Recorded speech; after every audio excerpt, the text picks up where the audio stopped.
चल सद्गुरु महाराज को जय। श्री दक्षिणामूर्ति समारंभां श्री शिवराम दीक्षित मध्यमां श्री बुरहानार्य पर्यन्तां वंदे श्री सत्ययाक्य गुरु परंपरां।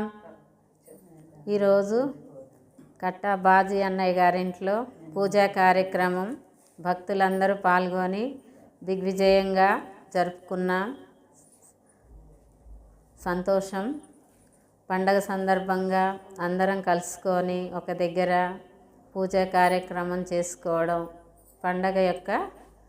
పండగ అనేది సద్వినియోగం అయింది అని భావించుకుంటున్నాం. అయితే మనం ఏం తెలుసుకోవాలి అంటే మనం ఎందుకు జన్మించామో తెలుసుకోవాలి. ముందుగా కృష్ణన్నయ్య గారు కందార్థం రాశారు. ఎందుకు వచ్చెనో జన్మము సందేహం వేమి లేక సద్గురు కృపచే తొందరపాటుగా తెలియుము బంధమోక్షంబులానే బంధమిడచుటకు ముందికా జన్మారక మానుటకు వందలాదిగా జన్మాలెత్తి వచ్చిన వారు వందలాదిగా జన్మాలెత్తి వచ్చిన వారు పొందుగా సద్గురు బోధనెరిగియువారు బంధమిడచుటకు ముందికా జన్మారక మానుటకు. మనం ఈ జన్మకి ఎందుకు వచ్చాము అంటే జన్మ రాకుండా చేసుకోవడం కోసం వచ్చాము. మనకు ఈ జన్మ అయితే వచ్చింది. ఈ జన్మను ఏం చేసుకోవాలి? ఈ జన్మను సద్వినియోగం చేసుకోవాలి. ఈ జన్మను జ్ఞానాన్ని తెలుసుకోవడం కోసం ఉపయోగించుకోవాలి. ఈ జన్మ ఎలా ఏర్పడింది? ఈ శరీరం ఎలా ఏర్పడింది? పంచభూతములతోటి, పంచ తన్మాత్రికలతోటి, పంచశక్తులతోని, పంచబీజములతోని, పంచ అధిష్టాన దేవతలతోని ఏర్పడింది. ఈ శరీరము పంచభూతములతో స్థూల శరీరం ఏర్పడింది. పంచభూతములు అంటే ఆకాశము, వాయువు, అగ్ని, జలము, పృథ్వీ. ఈ పంచభూతములతో ఈ కనిపించే స్థూల శరీరం ఏర్పడింది. పంచ తన్మాత్రకుల వలన ఇంద్రియములు ఏర్పడినాయి.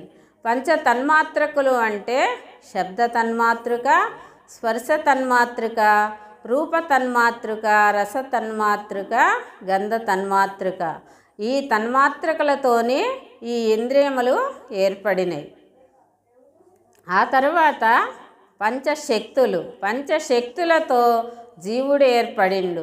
పరాశక్తి, ఆదిశక్తి, జ్ఞానశక్తి, ఇచ్ఛాశక్తి, క్రియాశక్తి అనే ఈ పంచశక్తులతోని ఈ జీవుడు ఏర్పడిండు. ఆ తర్వాత పంచబీజములు, పంచబీజములతో ప్రాణము ఏర్పడింది.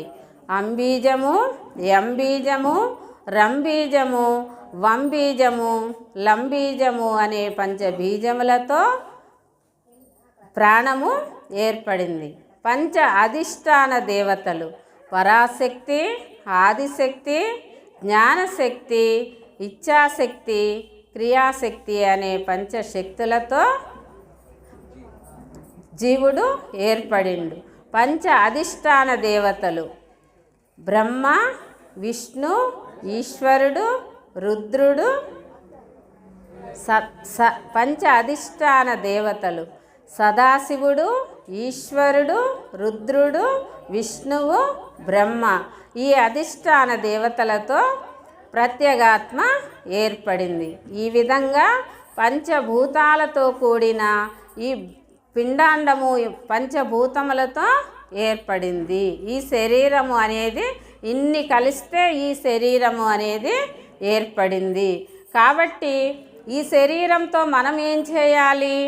కాబట్టి మనం ఈ జన్మను సార్థకం చేసుకోవాలి. సార్థకం చేసుకోవడము అంటే పశుపక్షాదులు కూడా అవి కూడా పుట్టిని పెరిగిని, అవి పిల్లల్ని కంటూ ఉన్నాయి, అవి మరణిస్తూ ఉన్నాయి. మరి అవి మనము ఒకటేనా?